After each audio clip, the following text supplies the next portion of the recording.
اما بعد فاعوذ باللہ من الشیطان الرجیم بسم اللہ الرحمن الرحیم الحمد للہ رب العالمین الرحمن الرحیم مالک یوم الدین ایاک نعبد و ایاک نستعین اہدنا الصراط المستقیم صراط الذین انعمت علیہم غیر المغضوب علیہم ولا الضالین آمین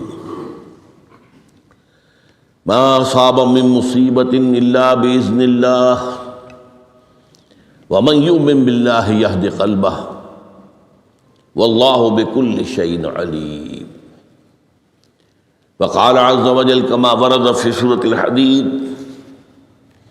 ما أصاب من مصيبة في الأرض ولا في أنفسكم إلا في كتاب من قبل أن نبرأها إن ذلك على الله يسير لكي لا تحصوا على ما فاتكم ولا تفرحوا بما آتاكم والله لا يحب كل مختال فخور وقال عز وجل كما ورد في سورة الانشراح إن مع العسر يسرا إن مع العسر يسرا صدق الله العظيم.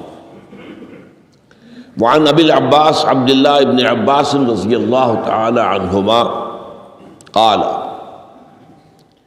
كنت خلف النبي صلى الله عليه وسلم يوما فقال یا غلام انی اعلمک بکلمات احفظ اللہ یحفظک احفظ اللہ تجدہ تجاہک اذا سألت فاسأل اللہ واذا استعنت فاستعن باللہ واعلم ان الامة لو اجتمعت على ان ينفعوك بشيء لم ينفعوك الا بشيء قد كتبه الله لك وَإِنِ اجْتَمَعُوا عَلَىٰ أَن يَضُرُّوكَ بِشَيْءٍ لَمْ يَضُرُّوكَ إِلَّا بِشَيْءٍ قَدْ كَتَبَ اللَّهُ عَلَيْكَ رُفِعَتِ الْأَقْلَامُ وَجَفَّتِ الصُّحُفُ رواه الترمذی رحمہ اللہ وقال حدیث حسن صحیح.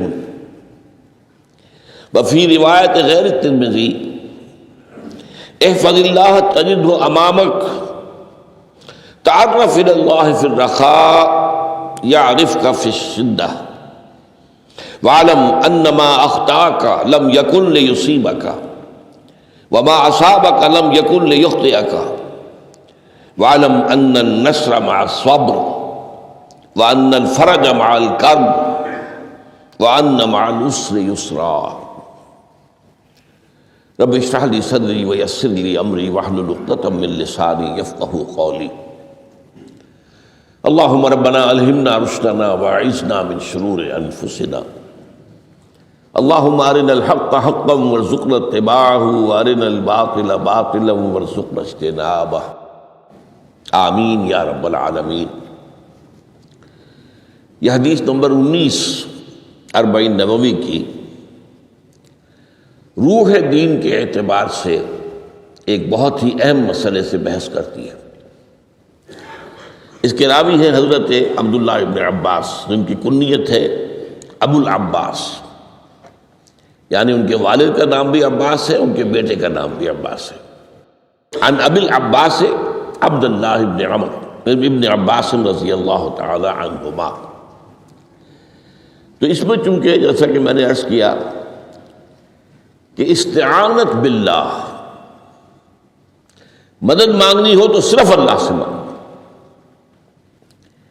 یہ دین کی روح کا ایک بہت اہم مسئلہ ہے، بہت اہم موضوع روح دین. میں نے اسی لیے آج سورہ فاتحہ کی تلاوت کی شروع میں کہ اس مسئلے کی اہمیت جو ہے اس کا آپ کو اندازہ ہو جائے. سورہ فاتحہ جو ہماری نماز کا جزو لازم ہے، حدیث نبوی ہے لا صلاۃ لمن لم یقرأ بفاتحۃ الکتاب، سورہ فاتحہ کے بغیر کوئی نماز نہیں. ہر رکعت میں ہم پڑھتے ہیں یا یہ دوسری بات ہے، فقہ حنفی کے مطابق امام پڑھتا ہے اگر جہری انداز میں تو گویا کہ پوری جماعت کی طرف سے ادائیگی ہوئی، لیکن اس پہ اتفاق ہے کہ سورہ فاتحہ ہی اصل نماز ہے۔ اسی لیے ایک حدیث میں جو مسلم شریف میں آئی ہے حضرت ابو ہریرہ سے، سورہ فاتحہ کی تجزیہ کیا گیا ہے مضامین کا، اور وہ حدیث قدسی ہے۔ قسمت الصلاۃ بینی و بین عبدی نصفین، اللہ فرماتا ہے میں نے نماز کو اپنے اور اپنے بندے کے درمیان برابر برابر تقسیم کر دیا۔ بندہ کہتا، اب اس کے بعد ساری تفصیل سورہ فاتحہ کی ہے۔ صلاۃ کہا، قسمت الصلاۃ بینی و بین عبدی نصفین، تو ہم تو صلاۃ میں سورہ فاتحہ بھی ہے، پھر اس کے بعد کچھ ہم اور قرآن مجید کی آیتیں پڑھتے ہیں، پھر رکوع بھی ہے، پھر سجود بھی ہے، قیام بھی ہے اور قاعدہ بھی ہے، سب ہے۔ صلاۃ تو منہ کا، لیکن یہ کہ اصل صلاۃ سورہ فاتحہ۔ چنانچہ اس حدیث میں تجزیہ کیا گیا ہے، جب بندہ کہتا ہے، میرا بندہ یہ کہتا ہے الحمدللہ رب العالمین، تو میں یہ کہتا ہوں، اللہ تعالیٰ یہ فرماتا ہے حمدنی عبدی، میرے بندے نے میری حمد کی، تعریف کی، ثنا کی۔ جب بندہ کہتا ہے الرحمن الرحیم، میں کہتا ہوں، اللہ کہتا ہے اثنا علی عبدی، میرے بندے نے میری ثنا کی۔ اور جب بندہ کہتا ہے مالک یوم الدین، تو اللہ فرماتا مجدنی عبدی، میرے بندے نے میری بزرگی بیان کی۔ تو یہ سارا میں اس لیے آپ کو حوالہ دے دیا ہے۔ آج میں سورہ فاتحہ کا درس نہیں دے رہا ہوں، پوری بات نہیں سنا رہا کہ اصل نماز سورہ فاتحہ۔ اب سورہ فاتحہ میں 7 آیتیں ہیں، اور عجیب ترتیب ہے، 3 آیتوں پر ایک جملہ بنتا ہے۔ الحمدللہ رب العالمین الرحمن الرحیم مالک یوم الدین، آیتیں 3، جملہ 1۔ پھر 3 آیتوں پر ایک جملہ ہے آخر میں، اہدنا الصراط المستقیم صراط الذین انعمت علیہم غیر المغضوب علیہم ولا الضالین، آیتیں 3، جملہ 1۔ درمیانی آیت ہے 4 نمبر کی، ایاک نعبد و ایاک نستعین۔ یہ ہے در حقیقت مرکزی آیت، مرکزی ہو گئی، 3 ادھر 3 ادھر، پھر وہ 3 ایک جملہ، آخری 3 ایک جملہ، اور یہ ایک آیت میں 2 جملے ہیں۔ ایاک نعبد بھی مکمل جملہ ہے، و ایاک نستعین بھی مکمل جملہ ہے، اور یہیں پر سورہ فاتحہ کی وہ تقسیم ہوتی ہے آدھی۔ 3.5 آیتیں ادھر ہیں، الحمدللہ رب العالمین الرحمن الرحیم مالک یوم الدین ایاک نعبد۔ اب واو آ گیا، یہ واو ایسے ہے جیسے کہ آپ ترازو کو پکڑتے ہیں، مٹھ اس کی جو ہے۔ اب 3.5 آیتیں ہیں، وَإِيَّاكَ نَسْتَعِينُ اهْدِنَا الصِّرَاطَ الْمُسْتَقِيمَ صِرَاطَ الَّذِينَ أَنْعَمْتَ عَلَيْهِمْ غَيْرِ الْمَغْضُوبِ عَلَيْهِمْ وَلَا الضَّالِّينَ۔ یہ جو مرکزی آیت ہے، اس میں 2 باتوں کا ذکر ہے۔ ایاک نعبد، ایک تو ہم اقرار کرتے ہیں کہ اللہ ہم صرف تیری ہی بندگی کرتے ہیں اور کرتے رہیں گے، یہ حال اور ماضی، حال اور مستقبل دونوں کو محیط ہے۔ اور دوسرا وَإِيَّاكَ نَسْتَعِينُ، اور صرف تجھ ہی سے مدد مانگتے ہیں اور مانگتے رہیں گے۔ یہ گویا کہ دین کا ایک مرکزی نقطہ ہے، جو صلاۃ کا مرکزی نقطہ ہے، وہی در حقیقت دین کا مرکزی نقطہ ہے۔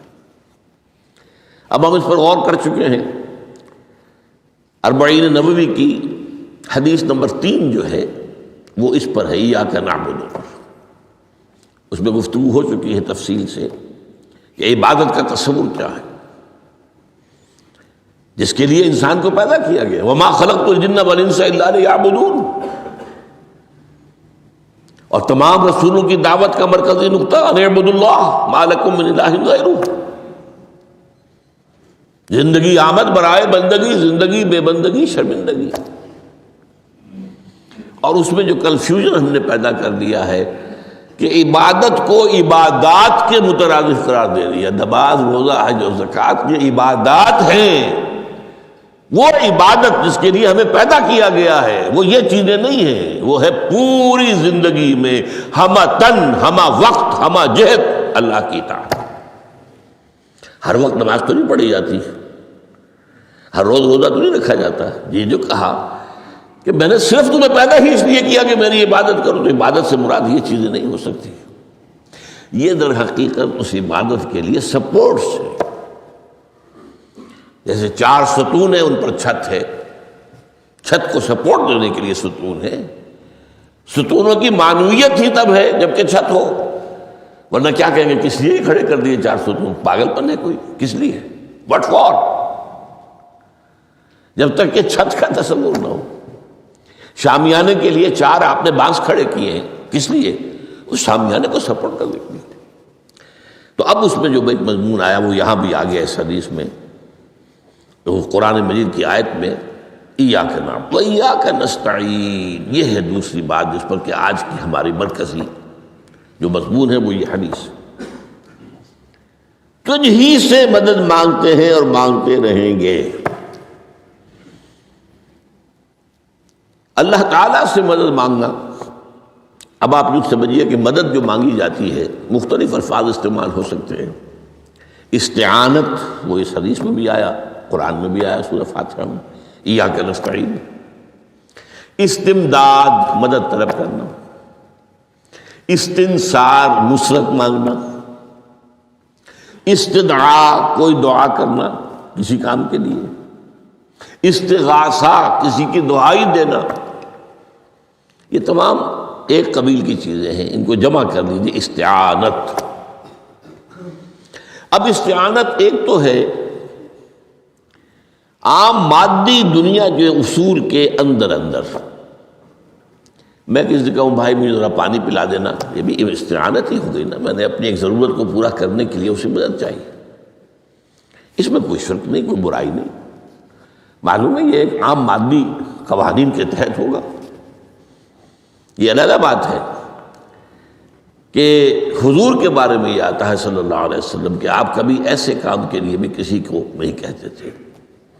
یہاں تک کہ اگر آپ سواری پر ہوتے تھے اور آپ کا جو کوڑا ہے وہ نیچے گر گیا تو آپ اپنی سواری کو بٹھا کر یا اتر کر خود کوڑا اٹھاتے تھے، کسی سے کہتے نہیں تھے کہ مجھے ذرا اٹھا دو. تو یہ استدعاء، استعانت، استمداد، اس میں ایک درجے ہیں، بڑے اونچے اونچے درجے بھی ہیں. لیکن عام حالات میں ہم مادی قوانین کے تحت اگر کوئی مدد چاہے کسی سے تو کوئی بری بات نہیں، اس میں کوئی شرک نہیں، اس میں کوئی کفر نہیں. اگرچہ بعض حضرات کے نزدیک اس کا ایک درجہ ہے، وہ میں بعد میں بیان کروں گا. لیکن یہ کہ ماورائی انداز میں کسی غیر مرئی حقیقی یا موہومہ شخصیت سے مدد مانگنا، یہ شرک. غیر مرئی حقیقی فرشتے ہیں، غیر مرئی ہے حقیقی. موہومہ جنہوں نے گاڈز اینڈ گاڈیسز اور آلہہ بنا لیے، دیویاں دیوتیاں بنا لیے، یہ موہومہ ہے، ان کے وہم کی پیداوار، وہ بھی غیر مرئی ہے. وہ انہوں نے تصویریں بنا دی ہیں پوجنے کے لیے، لیکن وہ یہ کہتے ہیں کہ یہ تصویریں جو ہم نے بنائی ہیں یا یہ مجسمے بنائے ہیں، بت بنائے ہیں، یہ صرف توجہ کے ارتکاز کے لیے ہیں تاکہ پورا مراقبہ کر سکیں، ہم اپنی توجہ کو مرکوز کر سکیں. ہمیں بھی پتہ ہے کہ ان بتوں میں کچھ نہیں ہے. ایک عام ہندو ہے بیچارہ، عام جاہل دیہاتی، وہ تو یہی سمجھتا ہوگا کہ اسی میں ہے سب کچھ، اس بت ہی کے اندر ہے. لیکن جو پڑھے لکھے ہندو ہیں، جو تعلیم یافتہ لوگ ہیں، ڈاکٹر رادھا کرشنن بہت بڑا فلسفی تھا، جو آپ کو معلوم ہے بھارت کا صدر رہا ہے، بہت بڑا فلسفی. تو اس کی ایک کتاب ہے انڈین فلسفی پہ، اتنی موٹی موٹی 2 جلدیں ہیں اور بڑی باریک ٹائپ کی. اس میں اس نے کہا کہ ہم ان بتوں میں کچھ نہیں سمجھتے، یہ تو صرف کنسنٹریشن، توجہ کو مرکوز کرنے کے لیے ہم نے ان کو بنا لیا ہے تاکہ ان کے ساتھ ایک ذہنی اور روحانی رشتہ قائم کرنے کے لیے اپنی توجہات کو مرکوز کر سکیں. بہرحال یہ میں نے بتایا، ایک ہے غیر مرئی حقیقی، ایک ہے غیر مرئی موہومہ. غیر مرئی حقیقی میں فرشتے بھی ہیں، معلوم ہے یہاں موجود ہیں، کرامن کاتبین ہیں، لیکن میں یہ نہیں کہہ سکتا کہ ذرا میری یہ مشکل دور کر دو. اس فرشتے سے میں مخاطب نہیں ہو سکتا، یہ شرک ہو جائے. حالانکہ ہمیں معلوم ہے فرشتہ ہے. فرشتے تو اس وقت ہمارے اس مجمع کو گھیرے ہوئے ہیں. حضور کی حدیث ہے، مجتمع قوم فی بیت من بیوت اللہ یتلون کتاب اللہ ویدارسونہ بینہم الا حفتہم الملائکہ وغشیتہم الرحمہ۔ جب بھی کبھی میرے گھروں سے کسی گھر میں میرے بندے جمع ہوتے ہیں قرآن کو پڑھنے اور سمجھنے کے لیے، سمجھنے سمجھانے کے لیے، تو فرشتے ان کے گرد گھیرا ڈال لیتے ہیں اور ان پر رحمت چھا جاتی ہے اور سکینت ان پر آسمان سے نازل ہوتی ہے، اور اللہ تعالیٰ ان کا ذکر کرتا ہے فی من عندہ۔ دیکھو اے فرشتو، تم تو کہتے تھے نا کہ اے اللہ تو یہ خلیفہ بنانے چلا ہے آدم، یہ تو دنیا میں فساد مچائے گا، دیکھو وہ میرے بندے وہ کیا کر رہے ہیں۔ اللہ تعالیٰ ذکر کرتا ہے ان کا اپنی اس مجلس میں، وہ جو ملأ اعلیٰ کی مجلس ہے، جو اللہ تعالیٰ کے قریب ترین جو فرشتے ہیں ان میں۔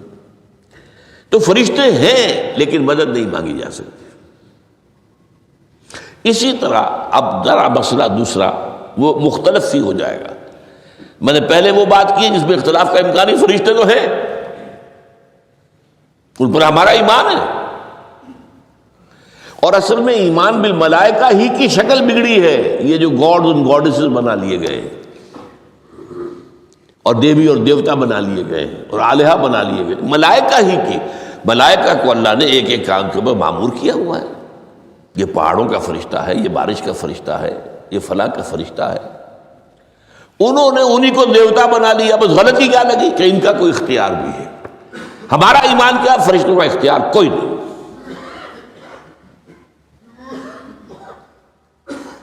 یفعلون ما یؤمرون، جو اللہ حکم دیتا ہے کرتے ہیں، ان کا کوئی اختیار نہیں۔ بس یہ باریک سا پردہ ہے، یہی ایمان بالملائکہ بن گیا ہے، دیویوں دیوتاؤں کی شکل اختیار کی۔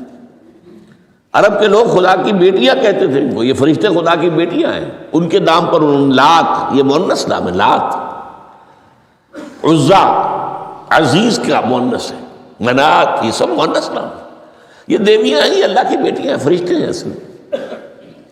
تو میں نے کہا کہ پہلے میں نے بات کی ہے وہ غیر مرئی کہ جو یقینی ہیں، متفق علیہ ہیں، فرشتے ہیں۔ ایک ہے مختلف فی، وہ یہ ہے کہ اولیاء اللہ کی ارواح بھی،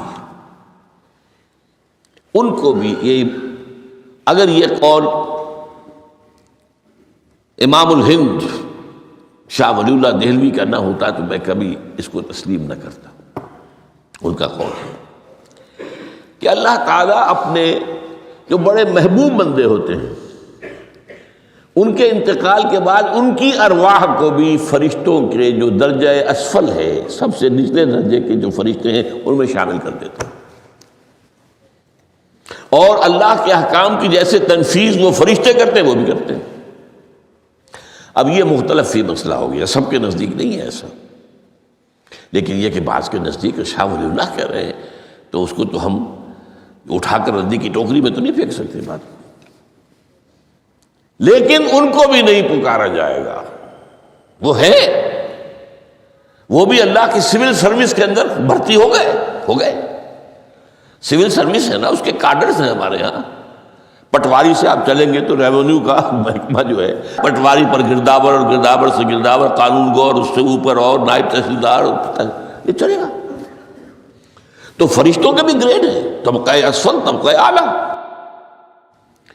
تو اگر اللہ تعالیٰ اپنے نیک بندوں کی ارواح کو بھی اس میں شامل کر دے تو ہمیں کیا اعتراض ہے، اور اس کو ماننے سے کوئی شرک لازم نہیں آئے گا۔ ہاں انہیں پکارو گے تو شرک لازم آ جائے گا۔ بات سمجھ رہے ہیں؟ باریک فرق۔ فرشتوں کو مانتے ہیں، پکار نہیں سکتے، مدد نہیں مانگ سکتے۔ اسی طریقے سے ان کو آپ مانتے بھی ہوں اگر کہ وہ ملائکہ کی آخری صف میں ان کو بھی اللہ نے بھرتی کر لیا ہے تو ٹھیک ہے، لیکن یہ کہ آپ اختلاف کریں، اختلاف بھی کر سکتے ہیں کہ اتنی بڑی بات کے لیے کوئی دلیل قرآن مجید سے ہمیں نہیں ملتی، فرض کیجئے کوئی شخص کہتا ہے، لیکن یہ کہ یہ ایک قول ہے ایک محدث کا ہے، لیکن میں نے جو بات فرق جو بتا رہا ہوں، ان کو یہ مان لینا کہ فرض کیجئے شیخ عبد القادر جو ہے بغدادی گیلانی رحمۃ اللہ علیہ، ان کی روح اب کہیں آ سکتی ہے، الوا آ سکتی ہے، جیسے ملائکہ آ سکتی ہے، روح محمدی صلی اللہ علیہ وسلم آ سکتی ہے، لیکن ہم اس وقت محمد کو پکاریں گے نہیں، پکارا تو شرک ہو جائے گا، دعوت جب دعا کی تو شرک ہو جائے گا۔ تو یہ ذرا باریک سا فرق ہے جو ہمارے ہاں اس فرق کو نہ سمجھنے کی وجہ سے ہی یا تو انکار کر دیتے ہیں سرے سے، روح آ ہی نہیں سکتی، اور یا یہ کہ پھر ان سے دعائیں اور استدعاء اور استغاثہ، تو یہ دونوں میں جو ہے انتہا ہو جاتی۔ اچھا، دنیا کے قانون کے تحت بھی جو میں نے کہا تھا، میں بتاؤں گا کہ اس کا بھی ایک مرتبہ ہے۔ آپ نے کسی شخص سے ایک کام کے لیے کہا، وہ کام دنیا کے قوانین کے تحت ہے۔ فرض کیجیے آپ کسی سے کہتے ہیں میری فلاں جگہ پر سفارش کر دیجئے، میرا یہ مسئلہ ہے، 100% درست ہے، لیکن یہ کہ فرض کیجئے کہ میرا جو مدعا علیہ ہے یا جو میرا مد مقابل ہے وہ چرب زبان ہے زیادہ، یا وہ اس نے کوئی لمبی چوڑی سفارش جو ہے فراہم کر دی ہے، تو آپ بھی میری بات رکھ دیں۔ وہاں قرآن مجید میں آیا ہے، سورہ نساء، من یشفع شفاعۃ حسنۃ، اچھی شفاعت کرنا، صحیح بات، تو اس کے اندر اللہ تعالیٰ نے اجر و ثواب رکھا ہے۔ اب آپ نے ایک دفعہ کہا، اس نے نہیں کیا، دوسری دفعہ کہا، نہیں کیا، پھر کہا، تو یہ میں ایک بزرگ کا قول آپ کو بتا رہا ہوں کہ یہ شرک ہو جائے گا۔ ایک دفعہ کہا ٹھیک ہے یہ سوال ہے، دوسری دفعہ کہا یہ بھی چلیے معاف، اب تیسری دفعہ، اس کا مطلب یہ کہ آپ نے یہ بات سمجھ لی ہے کہ آپ کا خیر اسی کے ہاتھ میں ہے، اور یہ شرک خفی ہو جائے گا۔ ٹھیک ہے، آپ نے کہا اگر وہ کر دے ٹھیک، کوئی اعتراض نہیں۔ تو یہ باتیں بھی سمجھنے کی ہیں، کیونکہ آدمی جو ہے اگر پیچھے پڑ جاتا ہے، کہتا رہتا، مطلب معلوم ہوا کہ اس کے ذہن میں یہ بات بیٹھ گئی ہے کہ تمہارا خیر جو ہے، تمہاری بھلائی اسی کے ہاتھ میں نہیں۔ بہرحال اس تمہید کے بعد اب ہم پڑھ رہے ہیں۔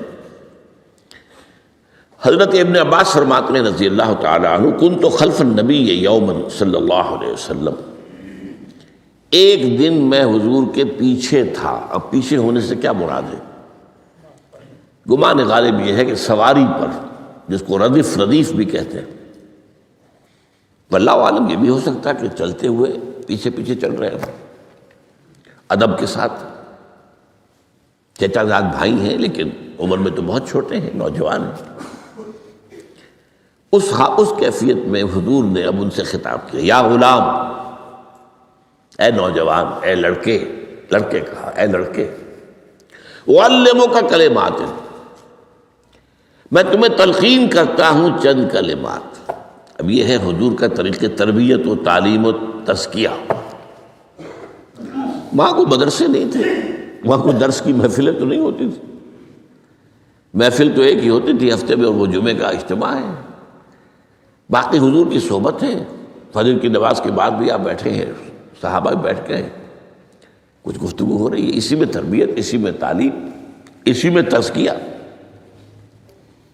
وہ علیحدہ ذکر کے حلقے جو ہے وہ ضربے مارنے کے لیے یہ تو نہیں تھے، یہ تو بات کی ایجاد ہے، میں تو سب مانتے ہیں کہ یہ بات کی ایجاد ہے، یہ مصنوع چیزیں نہیں۔ بہرحال حضور نے اے لڑکے یا اے بیٹے، جو بھی آپ اس کا ترجمہ کریں، میں تمہیں چند باتیں سکھاتا ہوں۔ مطلب کیا ہے؟ وَعَلِّمُكَ كَلِمَاتٍ، توجہ سے سنو، غور سے سنو، حفظ جان بنا دو۔ احفظ اللہ یحفظک، پہلا کلمہ، اللہ کی حفاظت کرو وہ تمہاری حفاظت کرے گا۔ اب اس سے مراد کیا ہے؟ عام طور پر سمجھا گیا ہے کہ اللہ کے احکام کی حفاظت کرو، کوئی حکم ٹوٹنے نہ پائے، وہ تمہاری حفاظت کرے گا۔ اور ایک مفہوم یہ بھی ہو سکتا ہے، اللہ کو اپنے دل میں محفوظ رکھو، اس کی یاد سے اس دل کو، اس خانہ قلب کو خالی نہ ہونے دو۔ مستحضر رکھو اللہ کو اپنے دل میں، تو اللہ تمہاری حفاظت کرے گا، اللہ تمہیں یاد رکھے گا۔ اور حدیث قدسی میں یہ الفاظ آئے، میرا بندہ جب مجھے اپنے دل میں یاد کرتا ہے میں بھی اسے اپنے دل میں یاد کرتا ہوں۔ جب میرا بندہ کسی محفل میں میرا ذکر کرتا ہے میں اس سے کہیں بہتر محفل میں اس کا ذکر کرتا ہوں۔ اللہ کی محفل تو ملائے اعلیٰ کی ہے، ملائکہ مقربین کی ہے۔ وہ جو امیر خسرو کا شعر ہے وہ پتہ نہیں کس کیفیت میں انہوں نے کہا ہے، خدا خود میر محفل بود اندر لامکاں خسرو، محمد شمع محفل بود شب جائے کہ من بودم۔ اے خسرو، رات میں جہاں تھا وہ رات کوئی کیفیت تھی جو گزری ہے، وہ ایک لامکان کی محفل تھی۔ اب مکان نہیں ہے، لامکان ہے، مادی نہیں ہے وہ۔ اس کی محفل میں میر محفل اللہ تھا اور شمع محفل محمد تھے صلی اللہ علیہ وسلم۔ خدا خود میر محفل بود اندر لامکان خسرو، محمد شمع محفل بود شب جائے کہ من بودم۔ بہرحال اللہ کو تم اپنے دل میں مستحضر رکھو، اللہ تعالیٰ تمہیں بھی یاد رکھے گا۔ دوبارہ فرمایا احفظ اللہ تجدہ امامک تجاہک، اللہ کو یاد رکھو تو اپنے سامنے موجود پاؤ گے، جب چاہو دعا کرو۔ وہ جو بات کہا ہے کہ دل میں ہے، جب چاہو مخاطب ہو جاؤ۔ دل کے آئینے میں ہے تصویر یاد، جب ذرا گردن جھکائی دیکھ لی، کہیں دور تو نہیں ہے۔ نحن اقرب الیہ من حبل الورید، تمہارے دل میں اللہ ہے تو کہاں جا رہے ہو اس کو ڈھونڈنے کے لیے؟ اپنے دل میں۔ وہ جو بے دل نے کہا ہے ستم استگر ہوست کا شبد کہ بے سیر سر وہ سمندرا، تجھے غنچہ کم نہ دمیدہ در دل کشا بچمندرا۔ بڑے ستم کی بات ہے کہ تمہارا دل کہتا چلو ذرا باغیچے میں چلو، پھولوں کی سیر کرو، یہ گلاب کا پھول ہے، یہ موتیا ہے، یہ سیر۔ ستم است، بڑے ستم کی بات ہے۔ کیوں یہ ستم، کیا ہو گیا اس میں؟ ستم است گر ہوست کا شد، تمہاری خواہش تمہیں کھینچتی ہے کہ بے سیر سر و سمندرا، سر و سمن ذرا ان کی سیر کرنے کے لیے آؤ۔ تجھے غنچہ کم نظر، تو خود ایک غنچہ ہے، تو خود ایک پھول ہے، اللہ کا بنایا ہوا اشرف المخلوقات۔ وہ اشرف المخلوقات سے بڑا کوئی پھول ہو سکتا ہے؟ تجھے غنچہ کم نہ دمیدہ در دل کشا، اپنے دل کا دروازہ کھولو، بچمن درا، اس کے اندر جو چمن آباد ہے وہ کیا ہے؟ روح ہے۔ دل مسکن ہے قلب، قلب مسکن ہے روح کا۔ تو احفظ اللہ تجدہ امامک یا تجاہک، اپنے سامنے موجود پاؤ گے۔ اذا سالتا فاسأل اللہ، اب آ گیا وہ مرکزی مضمون۔ دیکھو جب مانگو اللہ سے مانگو، غیر اللہ کے سامنے ہاتھ دراز کرو ہی مت۔ ایک حدیث میں آتا، یعنی حرام نہیں ہے، دنیاوی قواعد اصول قوانین کے تحت کسی سے مدد چاہنا، کوئی سوال کرنا حرام نہیں ہے۔ وہ تو میں نے کہا کہ اس پر اصرار آپ کریں گے تو اس میں بو پیدا ہو جائے گی، بدبو پیدا ہو جائے گی شرک کی، لیکن آپ سوال کریں، مدد لیں، اسی پر دنیا قائم ہے، ایک دوسرے کے ساتھ تعاون کے ساتھ۔ لیکن اونچا مقام کیا ہے؟ کسی سے سوال مت کرو سوائے اللہ کے، یہاں تک کہ جوتے باندھنے کا تسمہ تمہیں درکار ہے تو بھی کسی سے مت مانگو، اللہ سے مانگو۔ کیا پتہ اللہ کس کے دل میں ڈال دے اور وہ آ کے تمہیں تسمہ پیش کر دے۔ ہوتا ہے ایسا، بس اوقات ہوتا ہے۔ جو اللہ کے ساتھ لو لگا کر رکھنے والے ہیں ان کے تو ایسے واقعات ہوتے ہیں کہ دل میں ایک بات آئی اور اس کے بعد وہی بات جو ہے وہ کوئی شخص آ گیا اور اس نے وہ بات پوری کر دی۔ کیونکہ لوگوں کے دل جو ہے وہ تو اللہ کی دو انگلیوں کے مابین جب چاہتا پھیر دیتا ہے۔ کیا پتہ اللہ کسی فرشتے کو انسانی شکل میں بھیجے؟ آتا ہے فرشتہ، آتا ہے انسانی شکل میں آتا ہے، آپ کی تکلیف کو رفع کر دے، آپ کی ضرورت کو پورا کر دے، اسی سے مانگو، کسی اور سے مت مانگو۔ یہ ہے توحید کا لب لباب۔ یوں سمجھیے اسلام کی جڑ کیا ہے؟ ایمان۔ اسلام کا جو خارجی نظام عمل ہے، انفرادی اعمال ہو، اجتماعی ہو، ان سب کی روح رواں کیا ہے؟ ایمان۔ ٹھیک، ایک بات ہو گئی۔ ایمان کا خلاصہ لب لباب کیا ہے؟ ایمان باللہ۔ جیسے ایمان بالآخرہ بھی ہے، ایمان بالملائکہ ہے، ایمان بالانبیاء ہے، ایمان بالرسل ہے، ایمان بالکتب ہے، ایمان بالقلب ہے، لیکن اصل ایمان، اسی لیے ایمان مجمل میں آپ کو معلوم ہے کسی اور چیز کا ذکر نہیں۔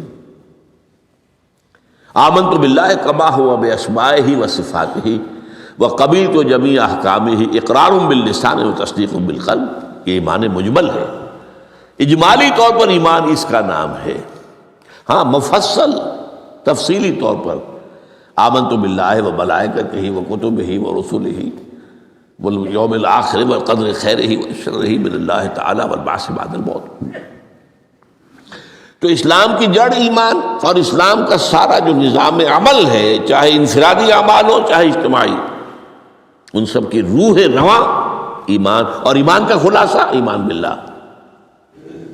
اور ایمان باللہ کا اصل حاصل وہ ہے جو اس حدیث میں آ رہا،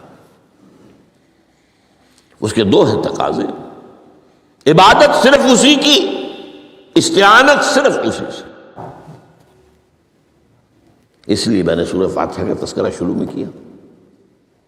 یہ عبادت کا جوہر ہے، عبادت کا جو ہے یہ ایمان کا حاصل، عبادت صرف اس کی ہے اور استعانت صرف اس سے۔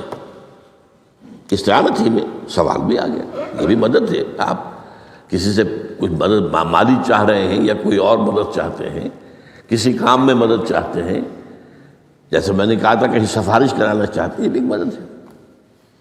وَإِذَا اسْتَعَنْتَ فَاسْتَعِنْ بِاللَّهِ، اور جب مدد مانگو صرف اللہ سے مانگو۔ اور وہ سارے الفاظ یاد کر لیجیے، استدعاء، استعانت، استغاثہ، یہ جو غوث اعظم سے استغاثہ کیا جاتا ہے یہ تو شرک ہے۔ استغاثہ اللہ سے، دعائی اللہ کی۔ اس اعتبار سے استمداد، استعانت، استدعاء، استغاثہ، یہ سب اللہ سے، صرف اللہ سے۔ عبادت صرف اللہ کی، ایاک نعبد، اور استعانت صرف اللہ سے۔ اذا سألت فاسأل اللہ واذا استعنت فاستعن باللہ واعلم۔ اب یہ جو آخری ٹکڑا آ رہا ہے، حدیث نمبر 4 تھی وہ عبداللہ ابن مسعود رضی اللہ تعالیٰ عنہ، اس میں بھی مضمون جو آیا وہ یہاں پر دوبارہ آ رہا ہے۔ وعلم، اور اے میرے بیٹے، میرے بچے، اے عزیز، علم، جان لو، ان الامت لو اجتمعت علی ان ينفعوک بشیء، اگر سب لوگ جمع ہو کر چاہیں کہ تمہیں کسی شے کا نفع پہنچا دیں، کوئی فائدہ پہنچا دیں، لن ينفعوک الا بشیء قد کتبہ اللہ لک، نہیں پہنچا سکتے وہ تمہیں کوئی نفع مگر صرف وہی جو تمہارے لیے اللہ نے لکھ دیا۔ پھر کیوں مانگو ان سے؟ یہ تو فعل عبث ہو گیا، بیکار بات ہو گئی، ان کے ہاتھ میں کچھ ہے ہی نہیں۔ لہذا یہ جان لو، سب لوگ مل کر چاہیں کہ تمہیں کوئی نفع پہنچا دیں، نہیں پہنچا سکتے مگر وہی کچھ جو اللہ نے تمہارے لیے اگر لکھ دیا ہے تو مل جائے گا، ورنہ نہیں۔ آپ اندازہ کیجئے کہ جو شخص اس سطح پر آ جائے اس میں کتنا استغنا ہوگا، کسی کے سامنے پیشانی رگڑے گا اپنی، کسی کے سامنے ہاتھ پھیلائے گا، کسی کے سامنے اپنی عزت نفس کو ہتھیلی پر رکھ کر پیش کرے گا، تم نے سوال کیا تو عزت نفس تو تم نے اس کے سامنے پیش کر دی. اب وہ چاہے تو کچھ اس کا لحاظ کر لے، چاہے تو ٹھوکر مار دے تمہاری عزت نفس کو. یہ وہ مقام ہے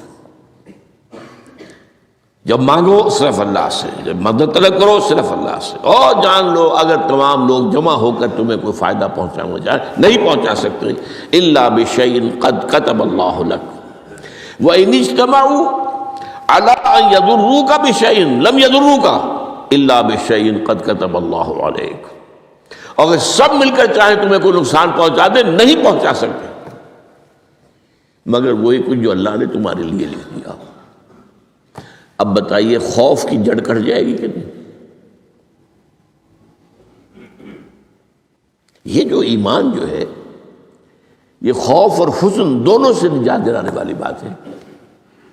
جو حقیقی مومن ہے وہ اللہ کا ولی ہے، حقیقی مومن وہ اللہ کا ولی ہے. اور الا ان اولیاء اللہ لا خوف علیہم ولا هم يحزنون. یہ اولیاء اللہ کو علیحدہ مخلوق نہیں ہے، کوئی ان کے سر پہ سینگ نہیں ہوتے، انسان ہی ہوتے ہیں لیکن حقیقی معنی میں مومن. ان اعتبارات سے جو آج ہم پڑھ رہے ہیں ایمان اس درجے کا پہنچ گیا تو اللہ کا ولی ہے. اور لوگ کے لیے خوف کس بات کا ہوگا؟ کس سے خوف کروں؟ اس کے ہاتھ میں کچھ ہے ہی نہیں.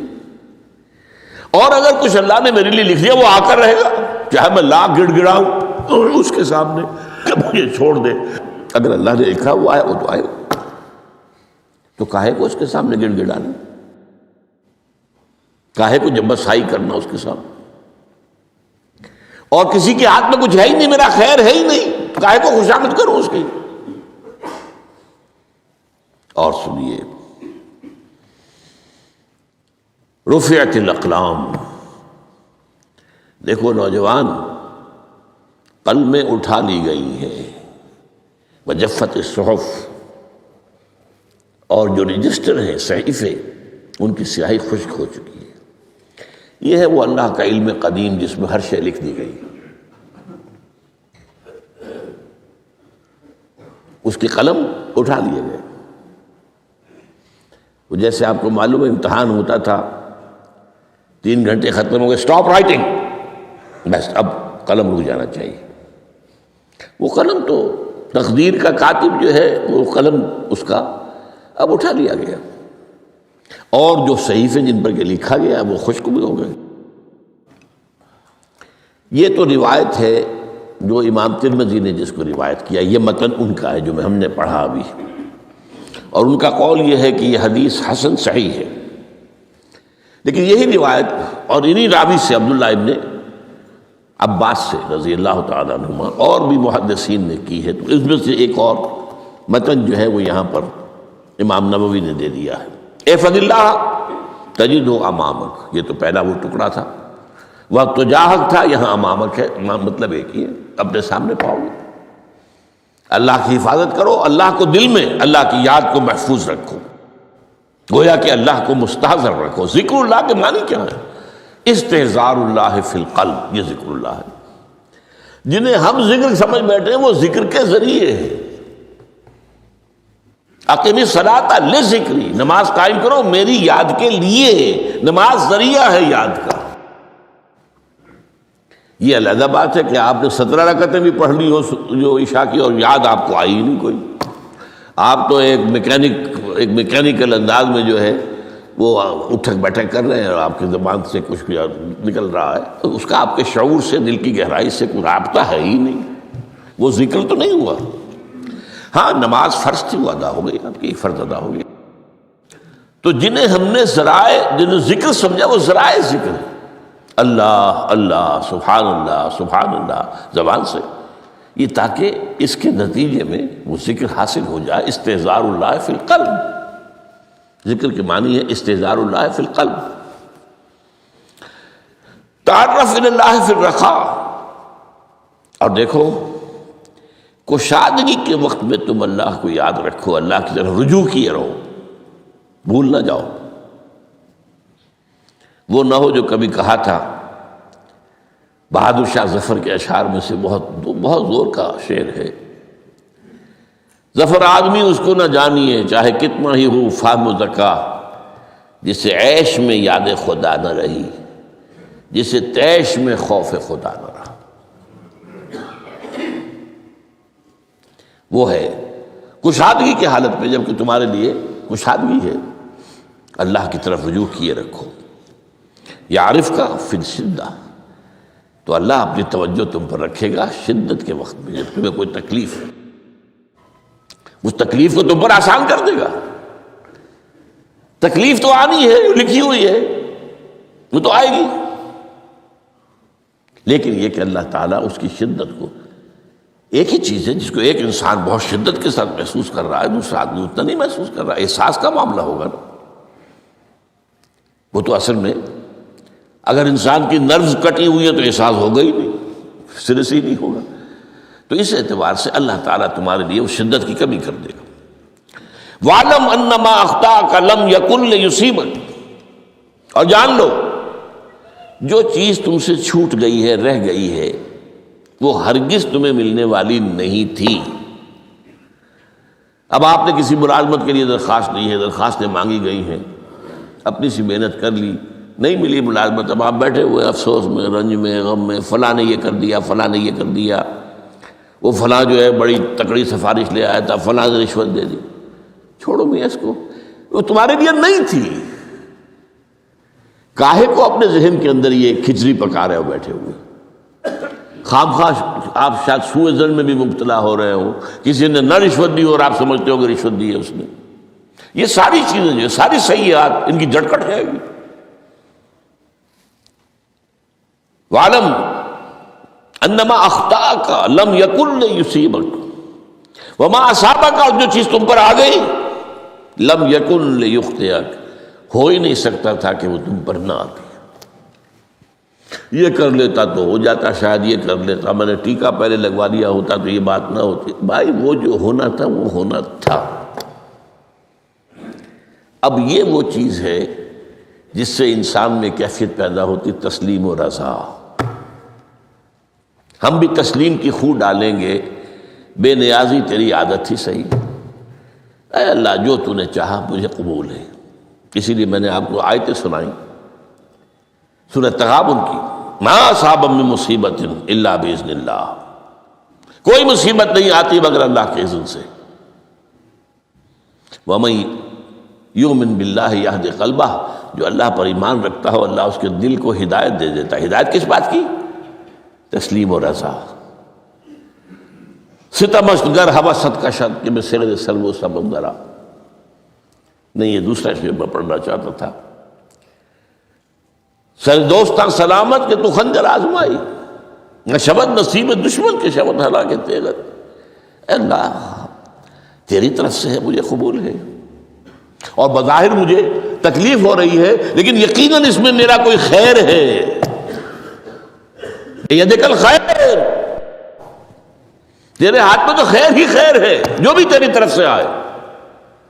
سر تسلیم خم ہے جو مزاج یار میں، اور یہ مضمون جو ہے زیادہ بڑے پیمانے پر سورہ حدید میں آیا ہے۔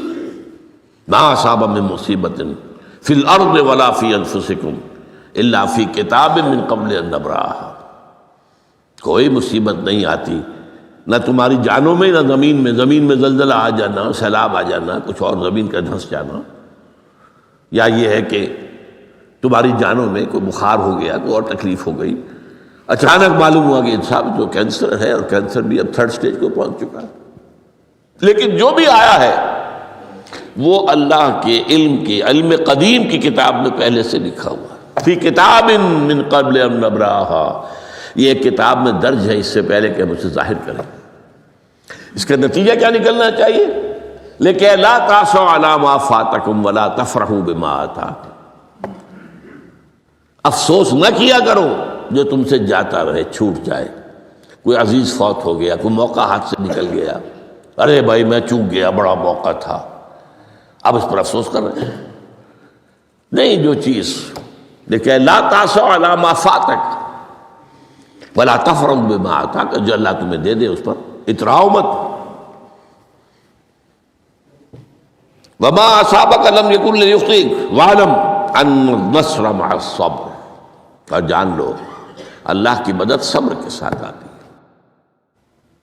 جو آئے اس کی طرف سے جھیلو، زبان پر کلمہ شکوہ اور شکایت نہ آئے، اللہ سے شکایت نہ آئے، تسلیم و رضا، جو تیری رضا ہے۔ تیری صحت ہمیں منظور ہے، لیکن اس کو مولانا محمد علی جوہر ایک مرتبہ جیل میں گئے، ایک بیٹی بیمار ہوئی، فوت ہو گئی۔